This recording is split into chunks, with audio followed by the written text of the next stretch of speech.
So what we have is a situation where even the side of the media that many people tell themselves is pro-freedom and is pro-truth is now showing itself to very much not be. And there are places you must not go or you will lose your job. And we've seen that with Tucker Carlson. I mean, Tucker Carlson is one of, if not the biggest single personalities on American television in terms of the size of his audience and the influence that he has. For him to be terminated means no one is safe. Right. So it's in that context and in that world, and I've known this for a long time, and I'm sure you have too, and anyone really paying attention has understood this for a long time, but it's now becoming very, very public. It's in that context, and for reasons that I talk about in a blog post that I posted on theaussiewire.com, that I have known for a while that we need to start something in Australia that is all about truth, freedom, and hope. And we'll talk about those a little bit later on. But that's the ethos that drives us. And what we want to do here at the Aussie Wire is to actually bring together a lot of the existing, incredibly talented, incredibly ethical, hardworking alternative media, Australians and people overseas as well, into a hub. We're not here to say, oh, Dave Pellowe from The Good Source and ADH TV, you have to come and be a part of us. No. That's not how this works. We just want to have your people on our show and maybe vice versa and grow together.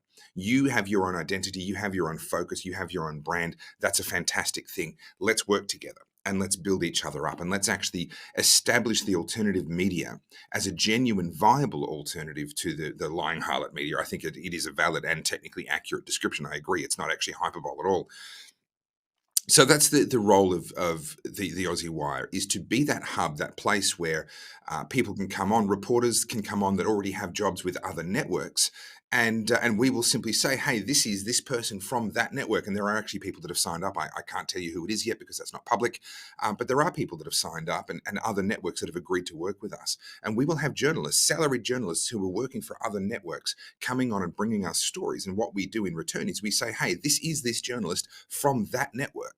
And if you want to see more about this story, you need to go to that network and actually learn more over on their website. So what we're doing is we're really becoming like a hub where all of the other existing channels can be spokes on that wheel. And we're sending audience out to anyone's interested in this story, go over there. If you're interested in that story, go over there. If you want to learn more about this, come and have a listen to what that person's got to say.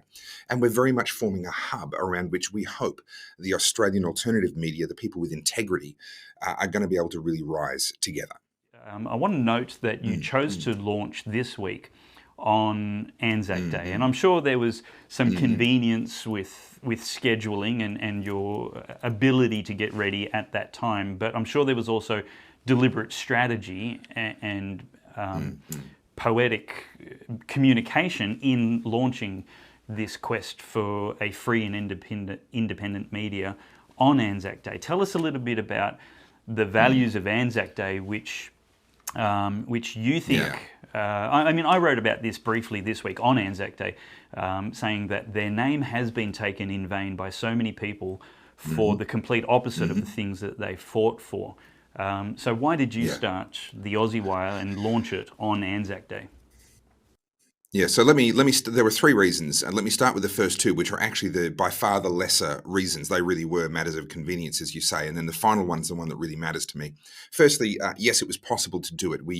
When this project actually got funded and I had the ability to get started was only 3 months ago. And so we've been working flat out for 3 months. I've moved house, we've built a new studio, we've got all the equipment, we've lined up all the guests, we've got the show formats figured out, all the branding, the social media, the website, all of that has happened in just a space of 90 days. And I'm incredibly proud of my team. We've done, and they've done just an incredible job to get us to this launch point. So there was that matter of convenience where this was in the ballpark of when we could launch.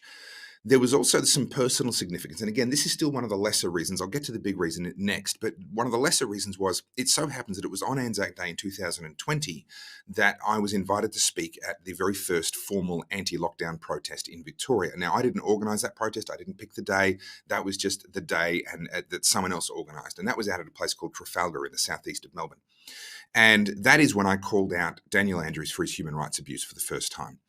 And I copped all kinds of abuse, being disrespectful to veterans and all kinds of accusations from people that had no idea what was going on and no idea that it wasn't my choice of day. That was just the day that had been organised.